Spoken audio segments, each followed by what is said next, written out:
Buenos días, buenas tardes, buenas noches, hasta que nos están escuchando. Bienvenidos al podcast de Bad Javi.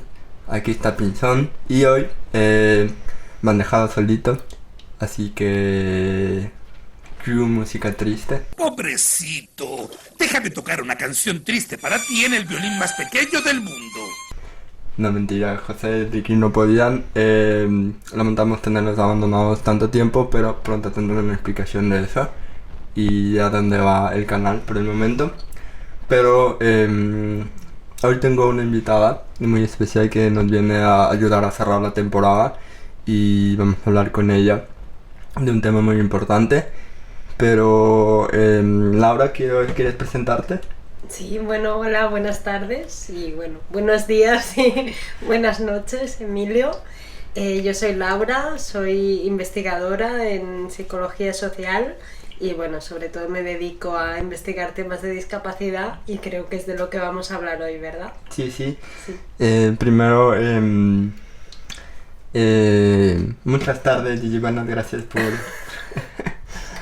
eres la primera europea que está en el podcast. Oh. Sí, no estoy completamente equivocado, pero creo que sí eres la primera invitada europea del podcast. ¡Qué presión! Y que no es española, en realidad ahí es mi equivocación, porque si llegan a irse en Cataluña te van a colgar todos los independentistas, creo yo. No. Y sí, vamos a hablar de discapacidad. Tú sabes que en el podcast hemos hablado un poco de discapacidad. Sí. Que no has escuchado un poco estos podcasts porque... Y no sé, ¿qué opinas de los temas que hemos hablado? Porque el tema de hoy, señores, de vamos a comparar a la discapacidad del primer mundo y no mentira. ¡Qué susto! Vamos a hablar de la discapacidad. En realidad va a ser bastante general porque no tengo realmente un guión preparado. Tengo los temas que hemos venido hablando de lo que podríamos hablar. Uh-huh. Pero algo que sí creo que no hemos hablado de este podcast es un poco del porno inspiracional. Y quiero empezar con eso. ¿Nos puedes explicar un poco qué es el porno inspiracional alrededor de la discapacidad? Porque, como ya explicó Laura, es investigadora y ha escrito muchos artículos académicos sobre la discapacidad. Y bueno, explícanos un poco qué es el porno inspiracional. Claro, pues mira, el porno inspiracional es un concepto que se inventó una activista australiana que se llamaba Stella Young, que lamentablemente ya no está, pero en su legado... ¿No sabía que ya había fallecido? Sí, creo que falleció pocos años después de proponer este concepto, que lo propuso en un monólogo que está en YouTube y que recomiendo a todo el mundo porque está muy bien, que se llama I'm not your inspiration, thank you very much. Y precisamente ella acuñó este término para referirse a esta idea de que lo que se espera, ¿no?, de las personas discapacitadas es que inspiremos a los demás, ¿no? Como que no somos personas reales, sino que se espera que continuamente actuemos como un ejemplo para los demás, ¿no? Y ella eso lo llama porno porque... Claro, ella sostiene que el porno que todos conocemos es una forma de objetualizar, ¿no?, a una persona para el beneficio de otra persona, ¿no? Y entonces ella hace este paralelismo con el porno inspiracional porque ella dice que también es objetificante, objetualizante, ¿no? Porque en vez de tratarte como a una persona, te trata como a un objeto simplemente para que las personas capacitadas se sientan mejor, se alivien de que sus mierdas de vida son mejores que las de esa persona que tienen delante, supuestamente, ¿no? Sí. Y por eso ya se entrevé aquí porque es tan perniciosa, ¿no?, esta idea, que además tiene la particularidad de que puede parecer como positiva, ¿no? Cuando se dice, ¿no?, que las personas discapacitadas somos como ejemplos, ¿no?, o que somos muy valientes, todo eso puede parecer aparentemente positivo, ¿no?, pero tiene ese trasfondo tan problemático. Sí.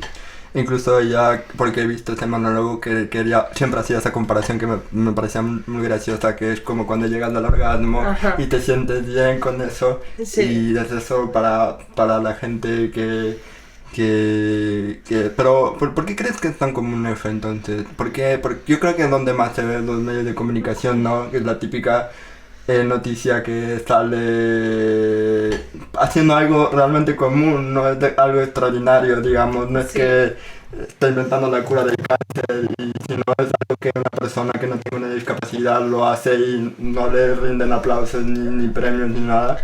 Claro, bueno, primero decir que esto del porno inspiracional, que también en el ámbito académico también se lo han llamado el super creep, ¿no? Es lo mismo, ¿no? Creep, que viene de cripple en inglés, que es lisiado o tullido. Pues acaso acá no lo usamos de forma despectiva. Ajá, sí, no. Es una reapropiación del insulto, ¿no? Un poco como queer, que también es una reapropiación, pero eso, ¿no? Entonces, lo que se dice es que hay como dos tipos de super creep, ¿no?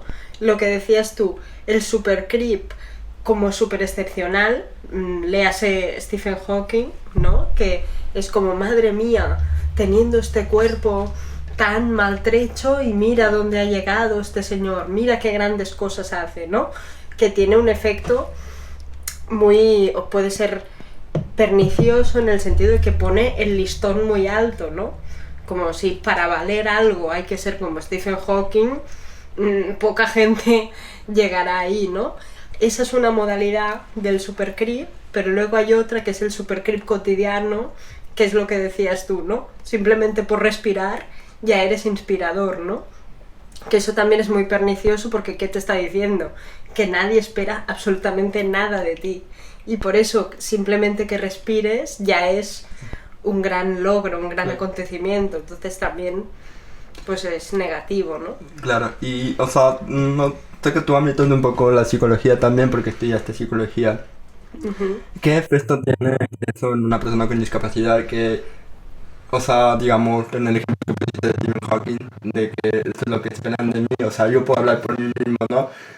A mí toda la vida un poco se me puso esta etiqueta y después siempre sentí que cuando me pasaba algo que estaba fallando en mis objetivos, que no iba a cumplir mis expectativas, y era muy difícil porque también, bueno, no me pasa solo a mí, me pasa a muchas discapacidades, que la cosa más pequeña te la aplauden y a veces es complicado convivir con eso.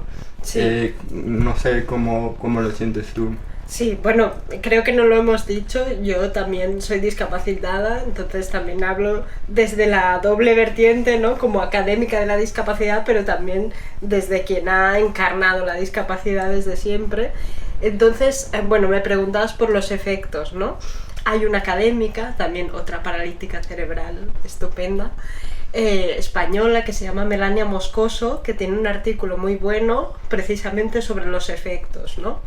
Que tiene, y lo que dice es que este modelo, ¿no? O esta figura del supercreep tiene efectos muy negativos tanto para las propias personas discapacitadas, en tanto que de algún modo, primero que nos pone una presión muy grande, ¿no? Para llegar, para estar siempre como superándonos, ¿no? A nosotras mismas, y luego también tiene un efecto muy negativo porque lo que hace, y eso también tiene relación con la pregunta que me hacías antes que no he contestado, que es de dónde sale esto, ¿no? Precisamente en este artículo Melania dice que este modelo surge de las sociedades liberales y neoliberales. ¿Por qué? Porque esta forma de ver la discapacidad no es inocente, sino que tiene una función política que es invisibilizar el papel que tienen las barreras del entorno, ¿no? Ella tiene una frase, ahora no la voy a reproducir exactamente, pero es que es muy buena porque dice: ya no existen barreras ni discriminaciones, solo perdedores vagos y maleantes, ¿no? Un poco el mensaje que te da el supercreep es que si no llegas, si no consigues todo eso, es porque no te estás esforzando lo suficiente. No que haya una barrera o una discriminación sistemática que te esté impidiendo llegar allí, sino que, bueno, como los límites te los pones tú, eso quiere decir que no te has esforzado. Y eso, volviendo a lo que decía antes, no solo es pernicioso para las propias personas discapacitadas, sino que nos dice Melania que es un mecanismo, ella lo llama de sedación política, en el sentido de que desactiva la protesta social. Porque claro, si tú ves en la tele o en donde sea a un discapacitado que a pesar de tener esa circunstancia tan negativa, estoy poniendo como comillas, a pesar de eso hace 1000 cosas, ¿qué derecho tienes tú a quejarte? ¿Qué derecho tienes tú a protestar que tienes la vida tan resuelta en comparación con ese desgraciado, ¿no? Entonces es negativo para todo el mundo, ¿no? Sí, sí. Recuerda con mucha distancia la típica frase que escuchamos de el pobre es pobre porque quiere. No, sí, en este caso sería o sea, los problemas no son comparables, ¿no? Sí, es muy, bueno, es el mismo mecanismo, ¿no? Y otra cosa que también es curiosa de esta idea del supercreep es que aunque nos puede parecer que solo se aplica a la discapacidad, cuando miras las investigaciones históricas ves que este mecanismo del supercreep no solo se ha aplicado a las personas que hoy conocemos como discapacitadas, sino también a otros colectivos que también históricamente se les ha considerado como menos capaces, ¿no? Por ejemplo, estoy recordando un artículo donde hablaba de unos artículos de periódico del 1900 que hablaban de la primera mujer que había pilotado un avión, ¿no? Y el discurso que usaban para describir esa noticia era el mismo del supercreep, ¿no?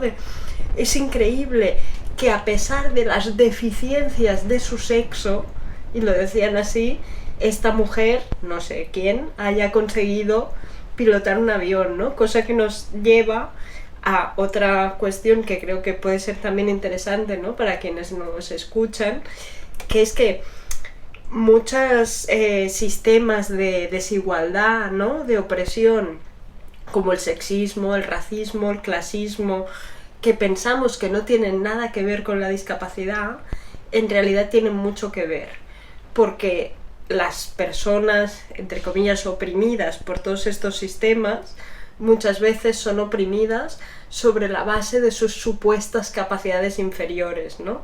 Esto que decía, ¿no? Esta cosa de entender lo femenino como el sexo débil, ¿no? Las mujeres son inferiores porque son menos capaces, menos racionales, menos fuertes físicamente, ¿no? Evidentemente no estoy validando estas afirmaciones, sino que el sexismo se ha construido sobre esta base que en realidad es capacitista, ¿no? Porque va a las capacidades, ¿no? Lo mismo con el racismo, ¿no? Muchas veces se ha justificado el racismo, el llamado racismo científico, que no tiene nada de científico, sobre la base de unas supuestas capacidades inferiores de las personas que no son blancas, ¿no? Lo mismo con las personas que no son de clase alta, y así infinitamente, ¿no? Sí, sí. Y ahora que has hablado de un término que me parece clave, que también la audiencia debería conocer, el capacitismo, ¿no? ¿Me puedes explicar un poquito qué es el capacitismo? Claro, bueno, esto es como la discusión estrella, ¿no? Porque primero, la primera reacción que tiene la gente cuando oye capacitismo dice, ¿qué es eso, no? Ya se han inventado otra cosa, ¿no? Y cuando no es esa, dicen, vale, capacitismo, bueno, pues si el sexismo es la discriminación hacia las mujeres, el capacitismo tiene que ser la discriminación hacia las personas discapacitadas, ¿no? Pero, como plot twist, no es así, ¿no? Sino que el capacitismo va mucho más allá. Tiene que ver con qué capacidades consideramos que tiene que tener un cuerpo o una mente para ser considerado plenamente humano, ¿no? Y toda esa lista de capacidades que tiene que tener un cuerpo o una mente, si no las cumples, quedas de algún modo considerado como menos que un ser humano completo. Y ahí podréis decir, hombre, pero entonces es discriminación hacia las discapacidades. No, porque la gracia de esto es que el capacitismo no solo está en la base de esta discriminación hacia las personas discapacitadas, que es lo que llamaríamos discapacitismo, sino que también está en la base de muchos otros sistemas de discriminación, ¿no? Como el sexismo, el racismo, por lo que comentaba antes, ¿no? De que gran parte de estos sistemas se asientan en esta idea de que estos colectivos son menos capaces que el colectivo o que el ser plenamente humano, ¿no? Que es este ser masculino, blanco, joven, que además es una ficción, ¿no? No se está refiriendo a ningún hombre en particular, a ningún joven en particular. Es como una especie de ideal que concentra una serie de rasgos, pero que nadie los puede encarnar plenamente, ¿no? Es un ideal normativo, ¿no? No sé si me estoy explicando. Sí, perfecto. Y hay como... ¿Tú crees que, por ejemplo,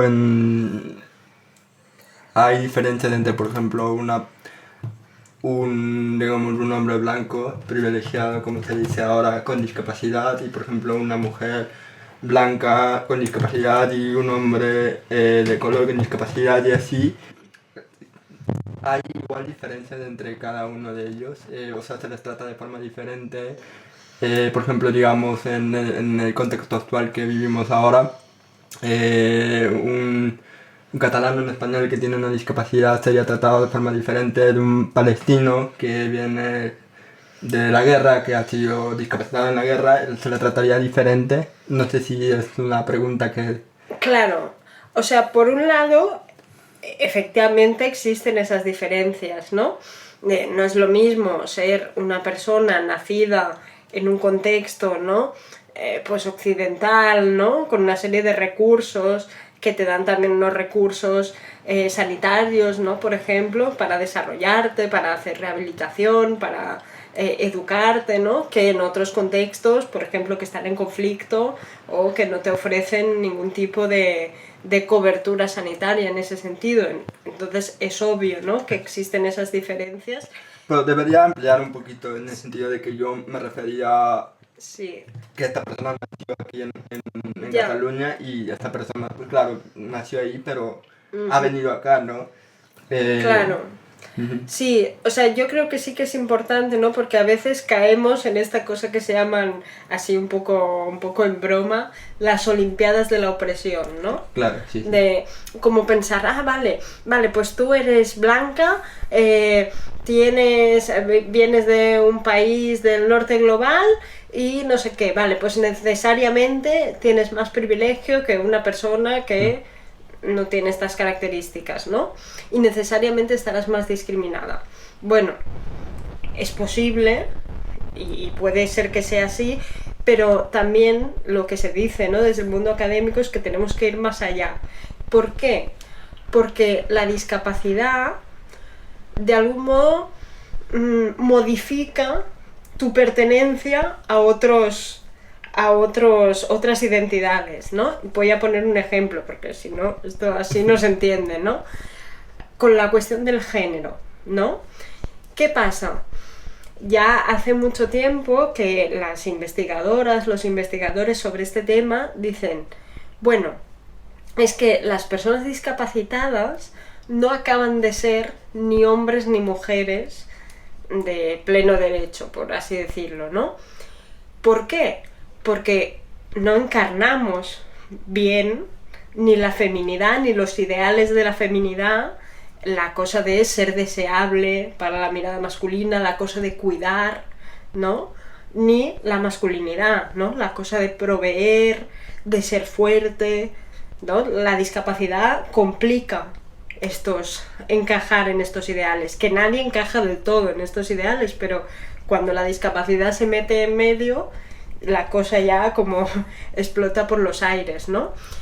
Y es por eso que no siempre podemos hablar de esta lógica sumatoria de las discriminaciones, porque si no acabamos de ser ni hombres ni mujeres, eso quiere decir que no se puede asumir necesariamente que en todas las circunstancias, por ejemplo, una mujer discapacitada estará más discriminada que un hombre discapacitado, necesariamente en todas las circunstancias. Puede ser que sí, pero no necesariamente, ¿no?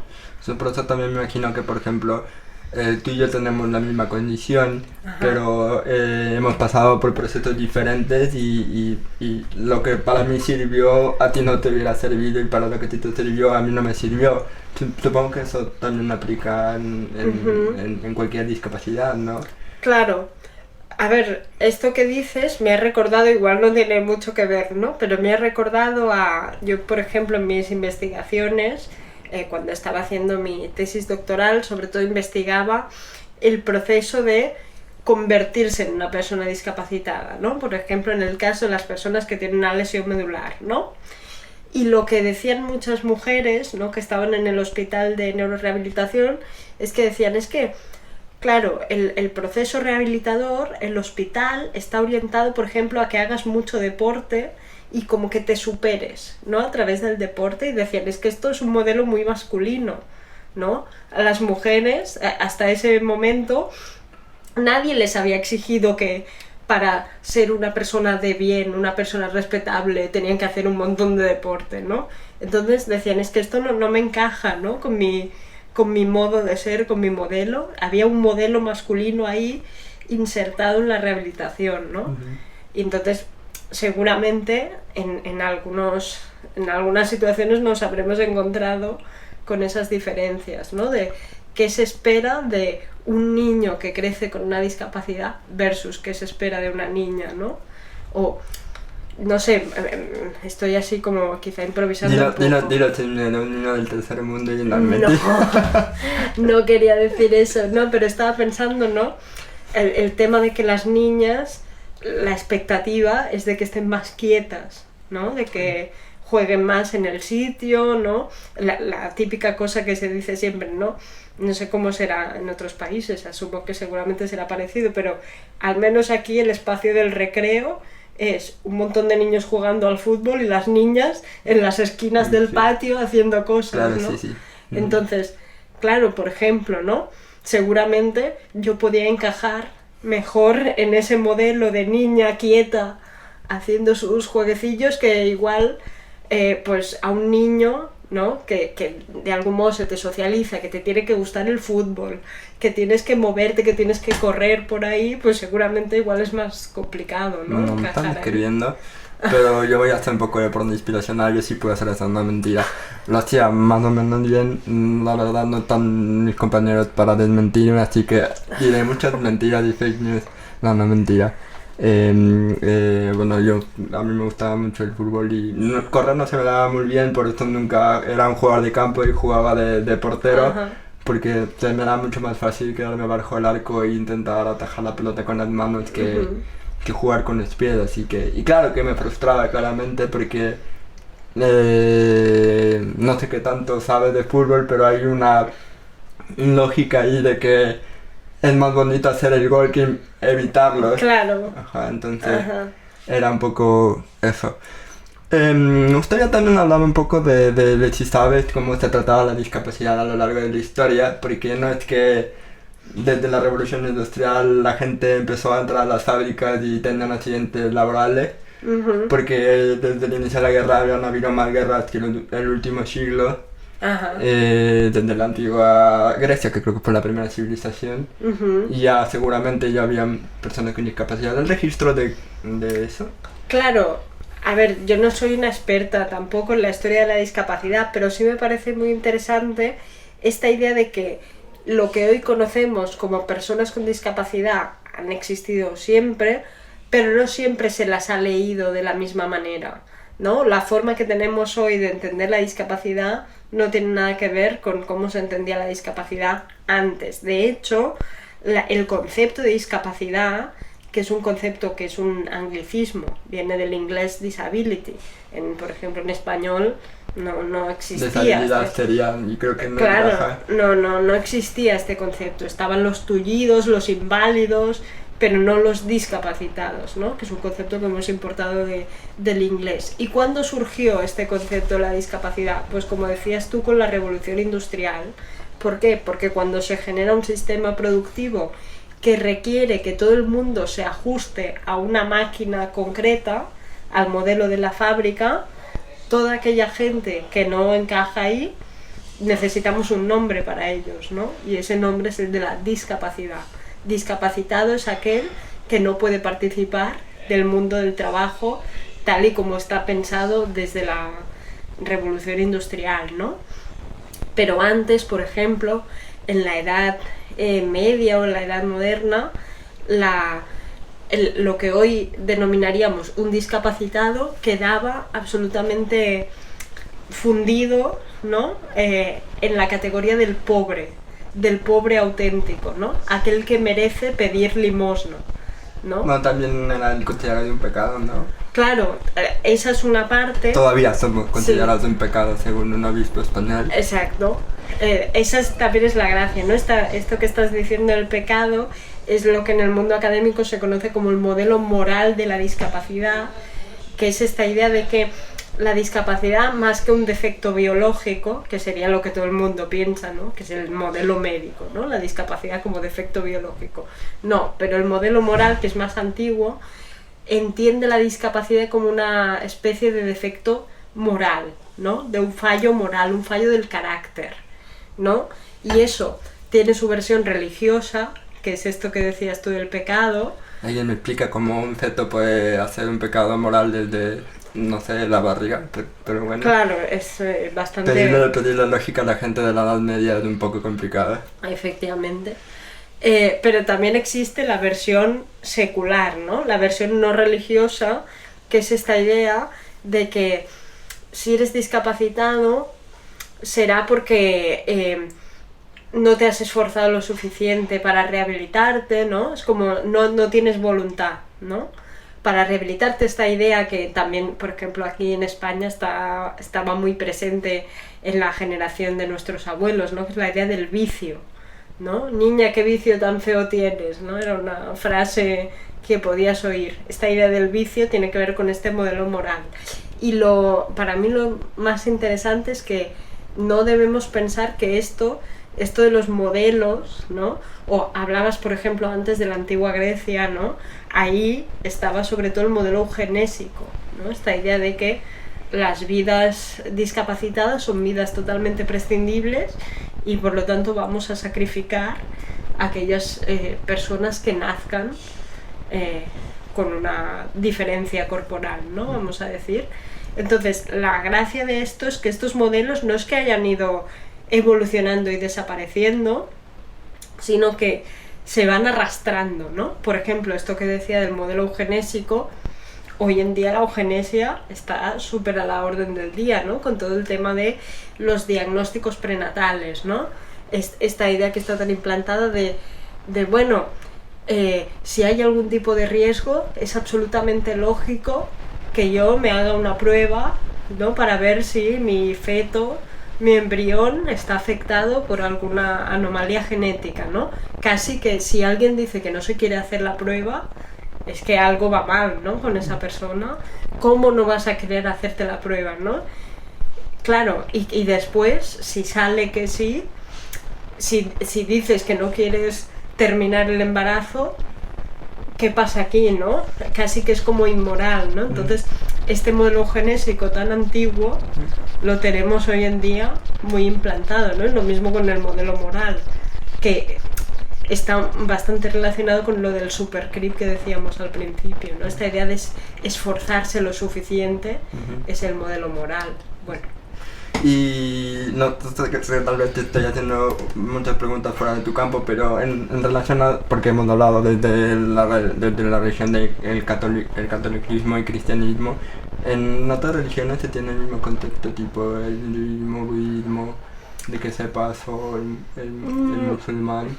Claro, yo no soy experta en eso, sé que hay algunas investigaciones que hablan de eso, pero sí sé que, por ejemplo, desde la antropología, ¿no? Se ha estudiado que, del mismo modo que hay diferencias históricas de cómo se concibe la discapacidad, también hay diferencias geográficas. En este mismo momento, en distintas culturas, no se puede decir que esta idea, ¿no?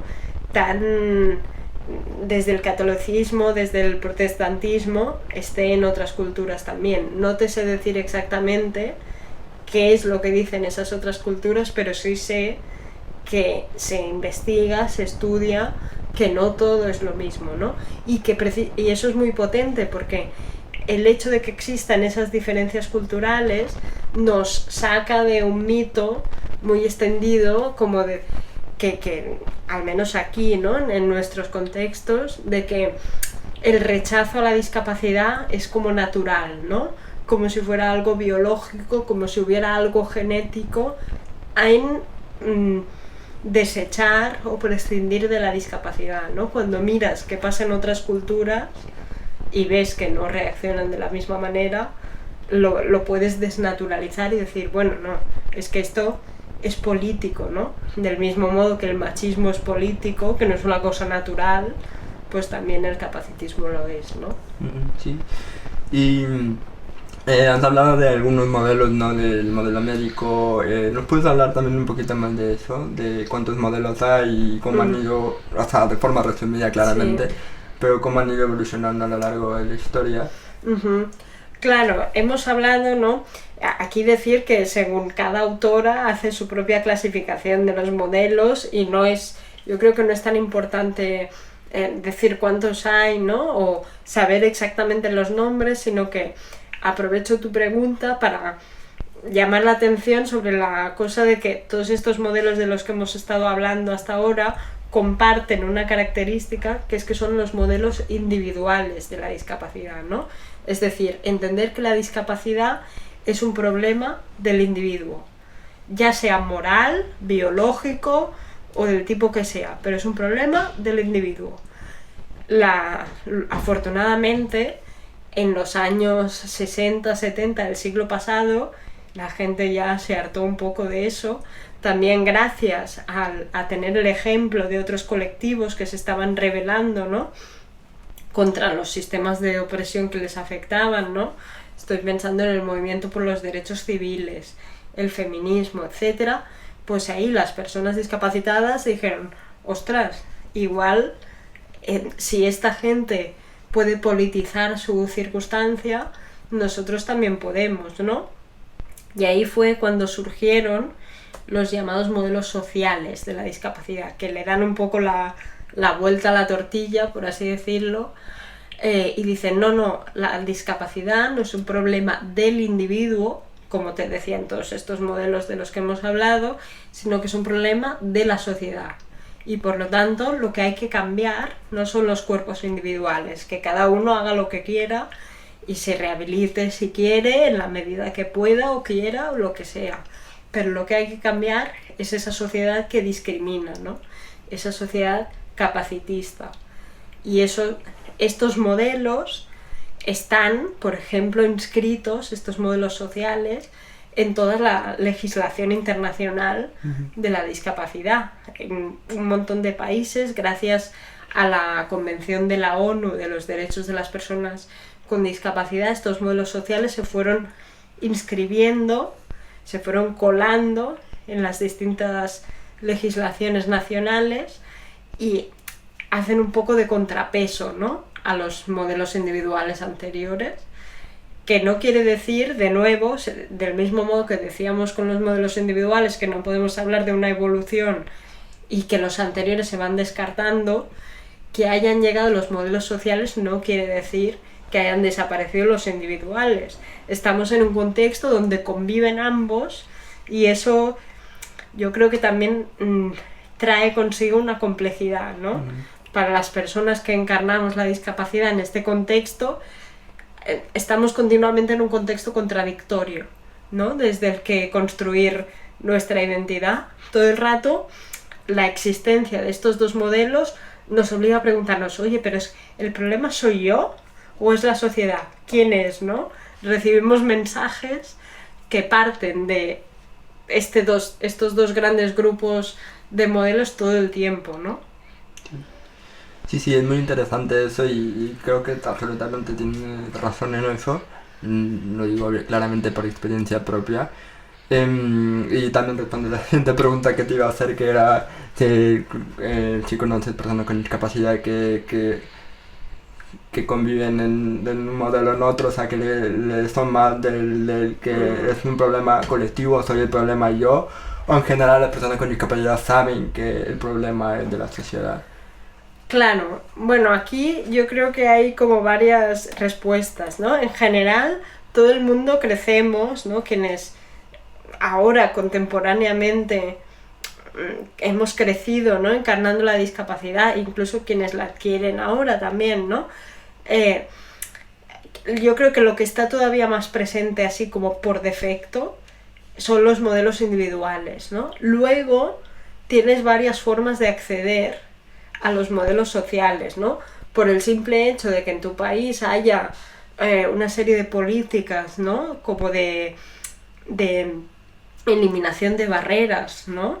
O incluso de discriminación positiva en procesos de selección laboral, por ejemplo. Esto a ti, aunque no hayas leído un libro de estudios críticos de la discapacidad, ya te está informando de que existe en cierto modo este enfoque social, ¿no? Pero yo creo que la gente, hasta hace muy poco, solo accedía conscientemente a la idea de que el problema es la sociedad si se involucraba en el activismo o en el mundo académico, en los estudios de la discapacidad. Yo creo que esto está cambiando ahora un poco con las redes sociales, porque las redes sociales están acercando quizá mensajes propios de esta perspectiva más crítica, más social de la discapacidad al gran público. Pero bueno, habrá que ver. Yo creo que esto todavía es muy reciente como para que se haya estudiado qué efecto va a tener eso, ¿no? Si eso va a cambiar la forma en que las personas más jóvenes discapacitadas se entienden a sí mismas y entienden el mundo, ¿no? Bueno, viendo cómo la generación Z se está volviendo mucho más conservadora, tengo mis dudas. Pero Sí. bueno, claramente como lo dices tú, habrá que ver. Otro tema que me parece muy interesante de hablar es que si hay alguna diferencia entre una persona que nació siendo discapacitada, que puede que tenga unos padres discapacitados o no, con una persona que adquiere una discapacidad en algún punto de su vida. Uh-huh. ¿Existen diferencias entre estas personas?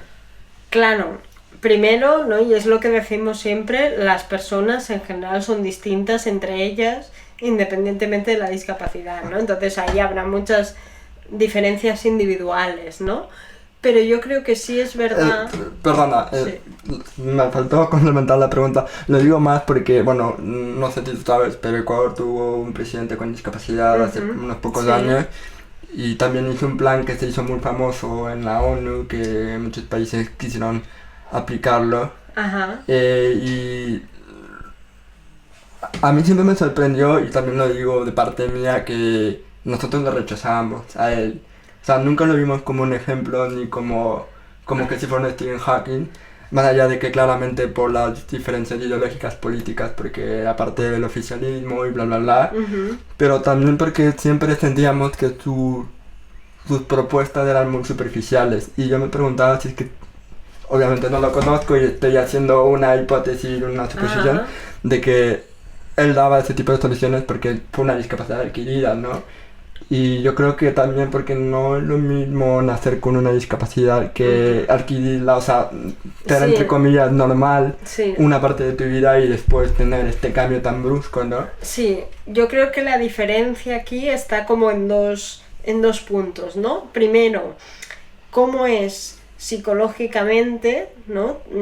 Adquirir una discapacidad más tarde o tenerla desde el principio, pero también la mirada que te devuelve la sociedad, ¿no? Es muy distinta hacia las personas con una discapacidad desde el nacimiento que hacia las personas que la han adquirido después. Claro, sobre lo primero, yo creo que, o sea, el capacitismo está aquí para todo el mundo, ¿no? Todo el mundo nos socializamos, podríamos incluso decir... entre las personas con discapacidad tenemos el capacitismo Claro, interiorizado. Claro, esa es la cosa, ¿no? Que también pasa, ¿no? Con el colectivo LGTB, ¿no? Que se dice, pero si es gay, ¿cómo puede ser homófobo, no? Y dices, no, es que no es sorprendente, es que todo el mundo nos alimentamos de lo mismo, ¿no? De algún modo es como que crecemos con las mismas ideas, ¿no? Entonces, tanto volviendo a la discapacidad, tanto las personas que nacen con una discapacidad como las personas que la tienen luego se socializan en el capacitismo, y entonces eso te puede llevar a rechazar tu propia discapacidad aunque tú pues la hayas encarnado desde siempre, etcétera, ¿no?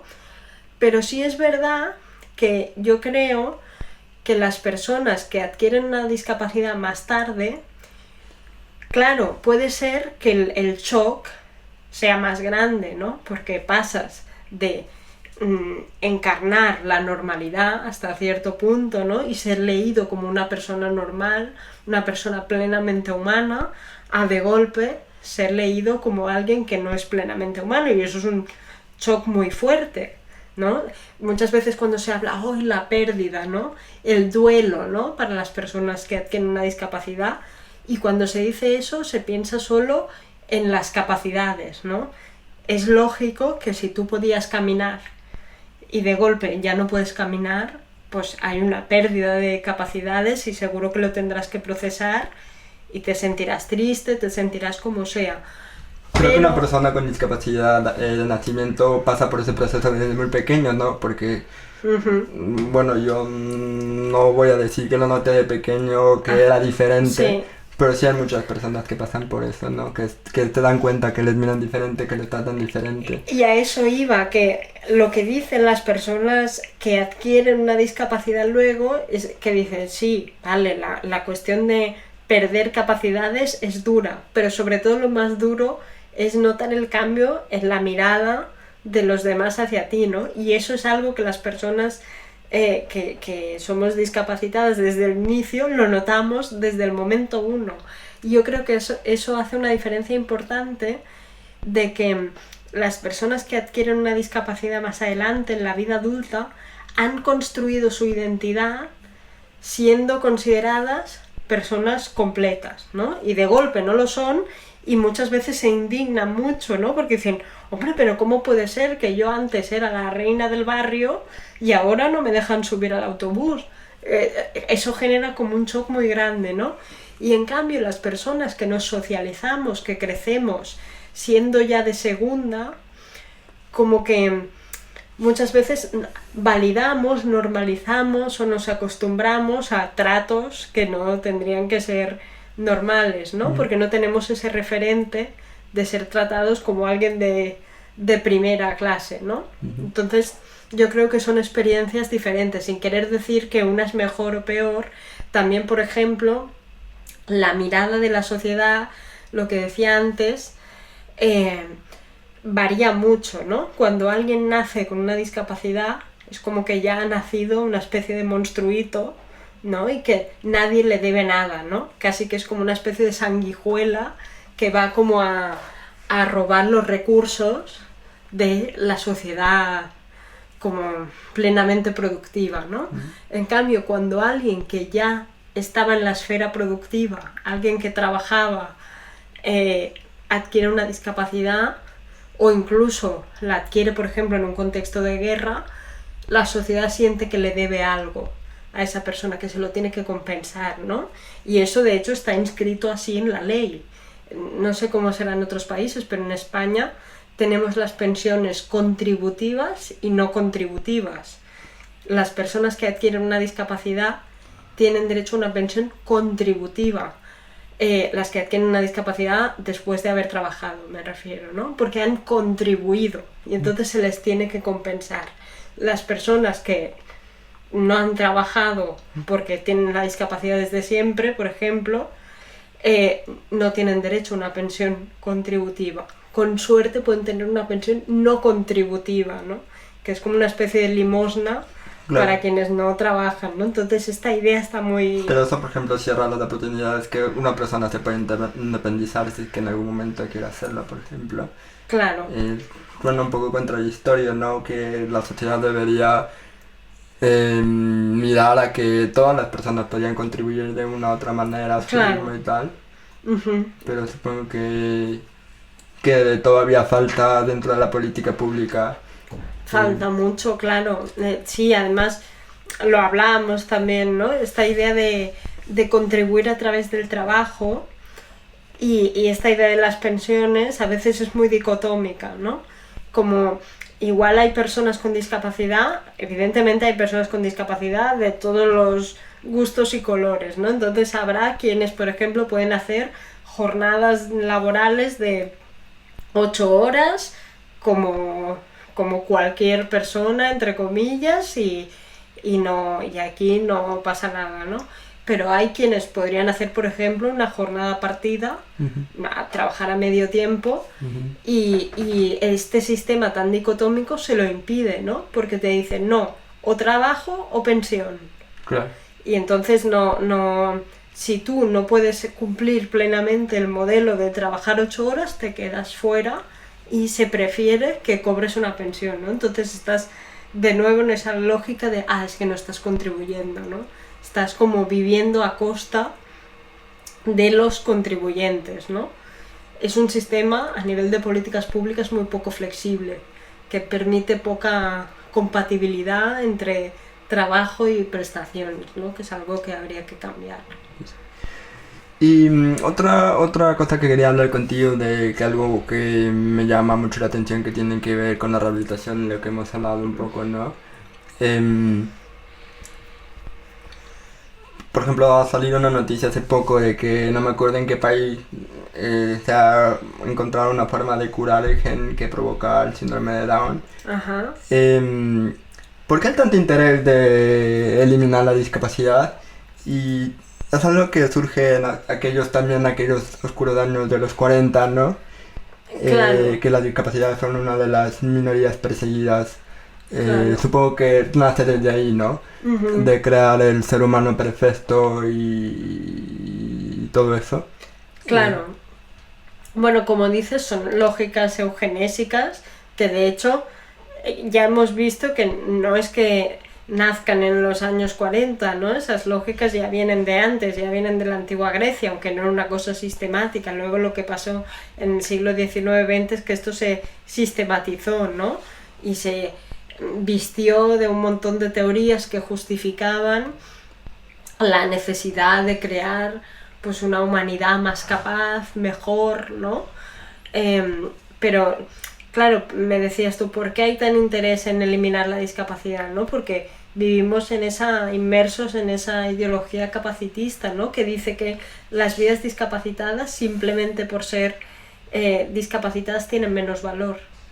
Pues no son tampoco contradictorios, ¿no? En el de le debemos algo, pero a la vez no tiene tanto valor. Claro, bueno, es que yo creo que todo eso parte de este contexto contradictorio en el que nos movemos las personas discapacitadas, ¿no? Que continuamente estamos recibiendo mensajes opuestos, ¿no? Yo creo que sobre todo esta cosa de les debemos algo es para quienes han trabajado o para quienes han adquirido su discapacidad en un contexto bélico. Los demás... O sea, sí. Tú te lo buscaste, tus padres se lo buscaron y bueno, el problema es de ellos. Claro, incluso ahora, por ejemplo, ¿no? En mi grupo de investigación que se dedica a toda esta cuestión de la reproducción, ¿no? Y de las tecnologías de reproducción asistida, etcétera, esta lógica eugenésica ya se está multiplicando, pero como a unos niveles como increíbles, ¿no? Cada vez existen más test, no ya para detectar condiciones concretas, ¿no? Y tangibles, sino, por ejemplo, para detectar el riesgo de que, por ejemplo, ¿no? En un proceso de reproducción asistida donde hay varios embriones para elegir, ¿no? De qué embrión elijo, ¿no? Y dice, bueno, pues, ¿qué riesgo tiene de tener hipertensión? Uy, pues alto, pues este fuera. ¿Qué riesgo tiene de cosas, ¿no? Que hoy en día nadie se plantearía, así como condiciones, ¿no? Como el síndrome de Down, la gente parece aceptar, desde mi punto de vista erróneamente, que sí, que mejor prevenirlo, ¿no? Quizá no hay tanto consenso sobre la idea de que si un embrión tiene algún riesgo de tener hipertensión hay que eliminarlo, ¿no? Pero cada vez vamos más hacia allí, ¿no?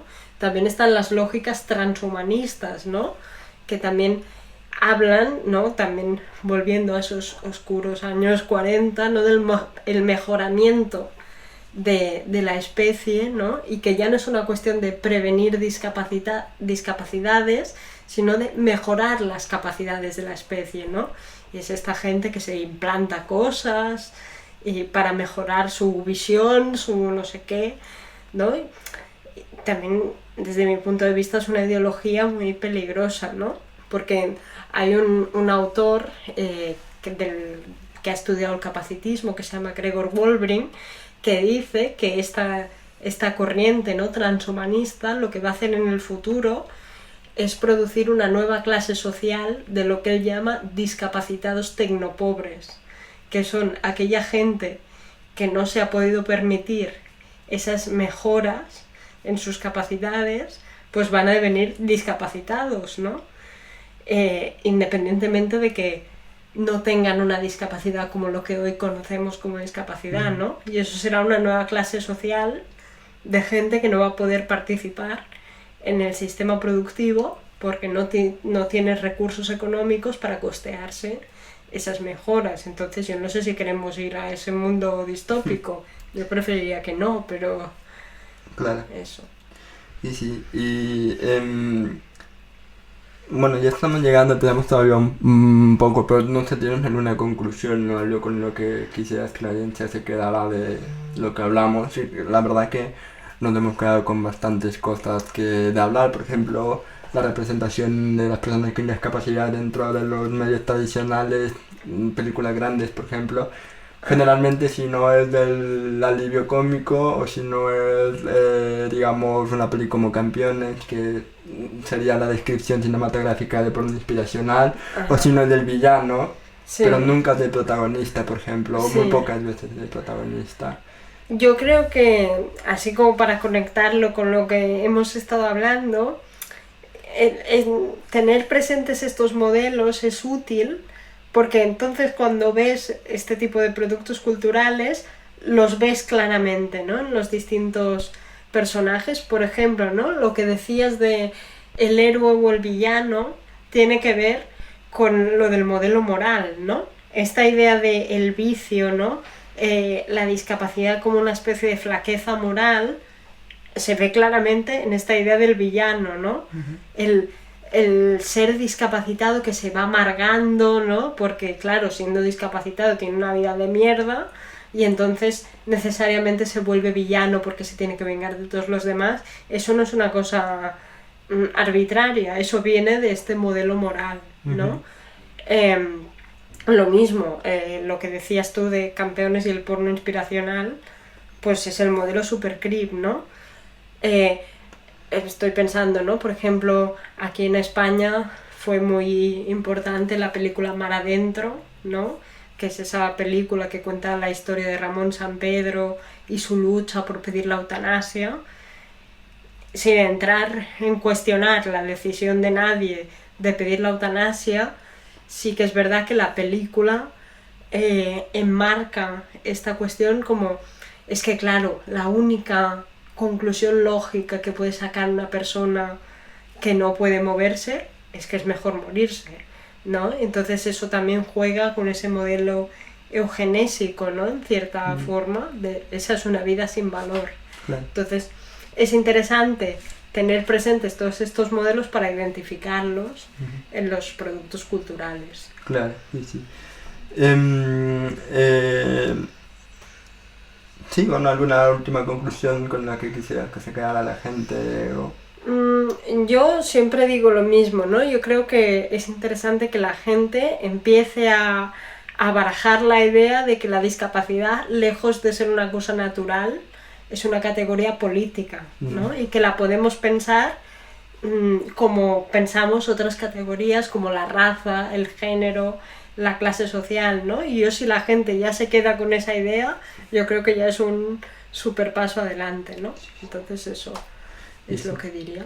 Ya, perfecto. Y no sé si, bueno, sé que estaba escuchando un poco el podcast y no sé si sabes que al final de cada podcast hacemos una pequeña dinámica para un poco...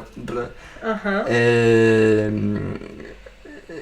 ¿Cómo es? Se me fue la palabra, como descontrasturar de temas Sí. serios y Vale. reírnos un poco de las desgracias. Sí. Y se me ocurrió, porque al final, como diría un presidente español, al final somos sentimientos y tenemos seres humanos. Gran presidente, no, es broma, ironía, modo ironía on. Muy ironía. Pero bueno, lo que yo quería hacerte es una pregunta random que a veces tiene que ver con el tema, o no tiene que ver con el tema, pero esta vez sí tiene que ver con el tema. Vale. ¿Qué ha sido lo más ofensivo que te ha dicho un médico en relación a tu discapacidad. Y esto no sé por qué lo digo, no sé por qué escogí a los médicos, pero creo que es por los que suelen decirte las cosas más con poco filtro que he conocido en mi vida, al menos en mi experiencia. Un médico, madre mía, pues tendría una lista larguísima, pero se me está ocurriendo una que me dijeron cuando era pequeña, tendría como unos 10 o 11 años, y fui a la neuróloga y yo estaba ahí como pasándolo fatal y llorando y no sé qué, porque bueno, y en un momento la neuróloga me dice, venga, que vas a salir de aquí corriendo. Y dice, ay no, que no puedes. Y yo, bueno, fue fatal. Y yo, bueno, salí de la consulta diciendo, la quiero envenenar. Tenía ahí pensamientos de asesinato y cosas así. Y un niño, por ejemplo, ¿qué es lo peor que te he dicho? Porque los niños son... Y creo que esta diferencia cuando tú eres niño y cuando ya eres, digamos, adolescente o adulto, Sí. como que... Claro, a ver, ahora igual no se me ocurre algo, los niños han dicho de todo y bueno, en fin. Pero aquí sí que creo que otra idea importante, ¿no? Como muchas veces, no sé cuál habrá sido tu experiencia cuando eras niño, ¿no? Pero, por ejemplo, a mí me irritaba muchísimo que los otros niños me fueran mirando por la calle mientras yo pasaba, como tengo un deambular bastante particular, pues claro, los demás niños se me quedaban mirando, ¿no? Y me hacían ahí unos repasos que yo, vamos, me ponía muy nerviosa, ¿no? Y me decían, bueno, es que son niños, ¿no? Y dices, claro, pero yo también era una niña, ¿no? ¿Qué quiere decir eso, no? ¿Qué es lo que hay detrás de esa frase de es un niño, ¿no? Entonces tiene como carta blanca para hacer lo que quiere. Cuando tú también eres un niño te están como expulsando un poco de la infancia, ¿no? Tú también eres un niño y también tienes derecho a reaccionar como un niño ante una cosa que no está bien, ¿no? Es una forma también de los adultos de descargar la responsabilidad de enseñarle a esa criatura que, bueno, pues que esto existe, ¿no? Y que es algo, una cosa más, ¿no? Me pasó que primero pensaba que estaba cancelando a los niños y después cancelaste a los padres de los niños, pero Claro. y al final no supe a quién realmente cancelaste, si a los padres o a los niños. A todo el mundo lo cancelamos. Y bueno, también ha salido en la televisión, sí que eres de las primeras, no eres la primera porque sí tenemos otra invitada que ha salido en la televisión hablando de otras cosas, no de discapacidad. Ajá. Y nada, ¿quién otra persona podría decir algo, digamos, que te podría ofender? Porque realmente todo el mundo cuando tiene discapacidad tiene el potencial de ofenderte realmente. Creo que los adultos generalmente disimulan mejor que los niños, pero tampoco es que disimulan. Sí, no, eso de disimular tampoco no. Porque no es una cuestión...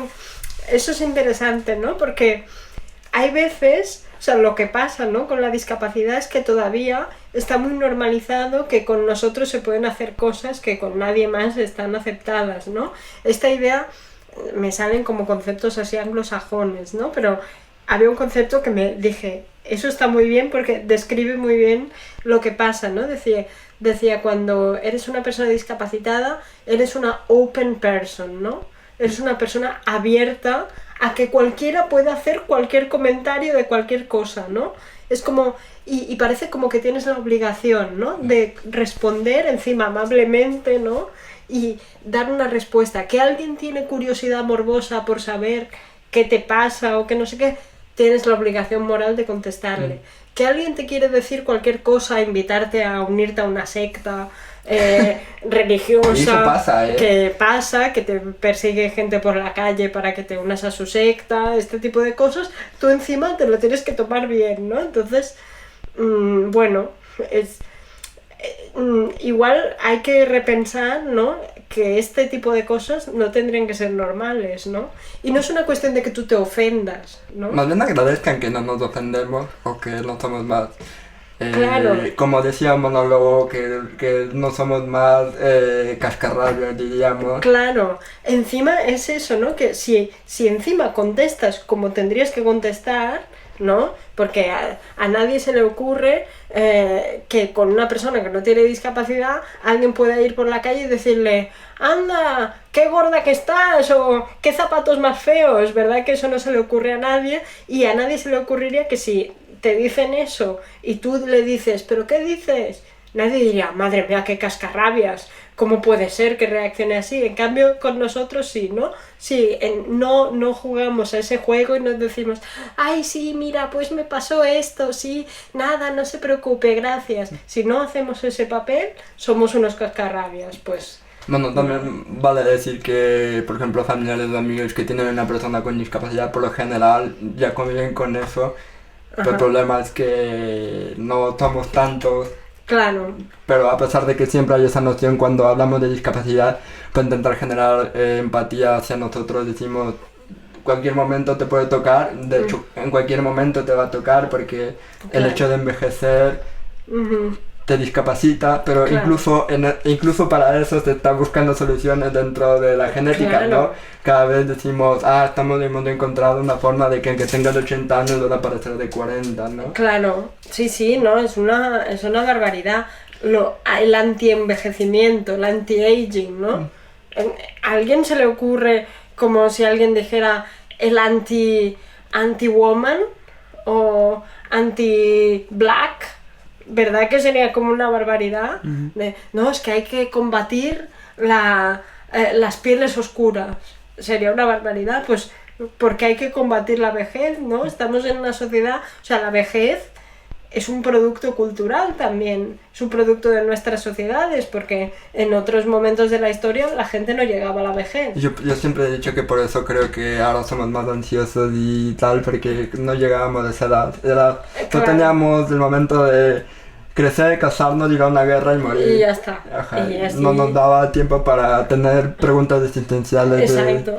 Ajá, creo Sí. que tal vez ese fue el problema. Claro. Que inventamos la medicina y todo se fue al abismo. Exacto. Pero lo que decías tú es verdad. De hecho, en los estudios de la discapacidad, para hablar de las personas capacitadas, se llama las personas temporalmente capacitadas, porque lo siento mucho, pero, y esa es una característica particular de la minoría de la discapacidad, es que todos vais a acabar ahí, no es que sea una amenaza, pero vais a Es acabar así. como los paquetes de tabaco, ¿no? Que los fumadores ignoran, ¿no? Exacto. Inconscientemente o conscientemente, Sí. por seguir con su vicio. Bueno, Laura, ha estado muy animada la conversación, espero que te haya gustado. Muchísimas gracias por la invitación. Nos quedamos con bastantes temas de hablar, ¿no? La sexualidad, por ejemplo, es un tema que domina mucho la conversación, especialmente dentro de las mujeres con discapacidad. Ajá. Que valga decirlo, voy a decir, porque no caigan en saco roto, pero generalmente las mujeres más violentadas son las mujeres con discapacidad, especialmente las mujeres que viven, digamos, en el sur global, por ejemplo, son mucho más violentadas que las personas con discapacidad, que las son igualmente. También no hemos podido hablar del tema de residencias, ¿no? Que es acá mucho más común en España que lo es, por ejemplo, bueno, de la información que yo tengo, que lo es mucho más común en Sudamérica, y cómo eso ha influenciado también el movimiento activista, Claro. no solo catalán, sino también español. Pero bueno, ya habrá una otra oportunidad, espero pronto. Espero que sí. Y nada, muchas gracias por haber venido. A la audiencia, bueno, pronto sabrán qué onda, pero sí puedo decir con 100% de seguridad que este es el último episodio de la temporada y probablemente del año. Así que esperamos que hayan disfrutado de este episodio. Y Laura, muchas gracias nuevamente. Gracias a ti, Emilio.